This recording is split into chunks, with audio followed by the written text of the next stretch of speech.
դրա համար էլ ես Կիրակի օրերը գնում եմ եւ Խորանի առաջ ծնկի եմ գալիս եւ իմ մեղքերի համար թողություն եմ խնդրում։ Նիկոլ Փաշինյանի հակաեկեղեցական արշավը նոր թափ է առնում։ Թերևս ցավով կարող ենք արձանագրել, նրան հաջողվում է այն, ինչն ամենավտանգավորն էր ու ամենաանպատկերացնելին։ Ներսից պառակտել հազարամյա ամենակուռ կառույցը հայ առաքելական եկեղեցին։ Մայրաթորի ազատագրման գործընթացը սկսել է, ընթանում է եւ անխուսափելիորեն հասնելու է այդտեղ։ Այն էլ այս շրջանում, երբ Արցախյան պատերազմից Արցախը հայաթափելուց հետո Ադրբեջանի հետ հաշտության օրակարգ է պարտադրվում սեփական ժողովրդին պարտված իշխանության կողմից եւ ճանապարհների ապաշրջափակման սոուսով Սյունիքով բացում են միջանցքային տրամաբանությամբ մեծ գոտի երկու թուրքալեզու պետությունները իրար կապելու համար։ Փաստացի սրան զուգահեռ մեծանում է հայ առաքելական եկեղեցու վրա ճնշումը, կեղծ պատարակների շքերթ Փաշինյանի անմիջական մասնակցությամբ։ Այս Կիրակի հերթական շոու բեմականացումը Արարատ գյուղի Սուրբ Հակոբ եկեղեցում էր։ Պատարակը մատուցում էր մշտապես ամենայն հայոց կաթողիկոսի պաշտպանության եւ բարձր հովանու ներքո գործունեություն ծավալած Մասյացոտ ընթեմի առաջնորդ Գևորգ Սրբազանը,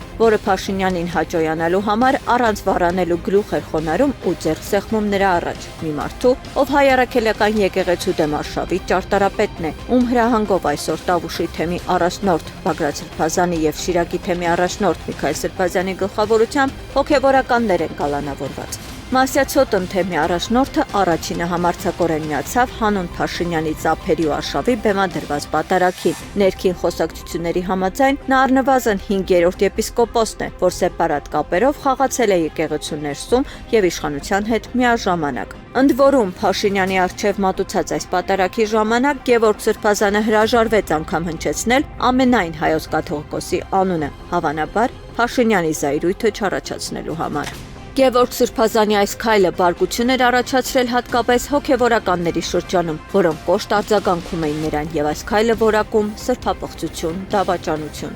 Այսպիսով մեծանում է Փաշինյանական արշավին միացած քահանաների թիվը, չնայած քահանաներն ընդհանուր առմամբ 700-ն են եւ դեռ 3-ն են խոսում փաշինյանական ճշմարտությունների լեզվով ու հարվածում մայրաթորին ու ծառայակից հոգևոր եղբայրներին։ Փաշինյանի ու քպականների համար կեղծ շոու պատարակների բեմադրությունը հիմա իր ձեռքն է վերցնում եպիսկոպոսած դասը։ Երեք ուշ գիշերին Երևանի Սուրբ Գրիգոր Լուսավորիչ եկեղեցու ֆեյսբուքյան պաշտոնական էջում հայտնվեց հաջորդ քպամերձ եպիսկոպոսների պատարակի մասին ավետող լուրը։ Այս Կիրակի նոյեմբերի 30-ին Երևանի սրտում եւ ամենամեծ եկեղեցում է բեմադրվելու Փաշինյանի դիմավորման ու մեծարման պատարակը վեհափառի մասին հատվածի պարտադիր մոնտաժումներով։ Այս անգամ մեծ շուկով իրար կմիավորվեն ու ըստ ամենայնի վտանգավոր հայտարարություն կհնչեցնեն Փաշինյանի կողմն անցած ու եկեղեցի նստեության պառակտող շուրջ 5 եպիսկոպոս։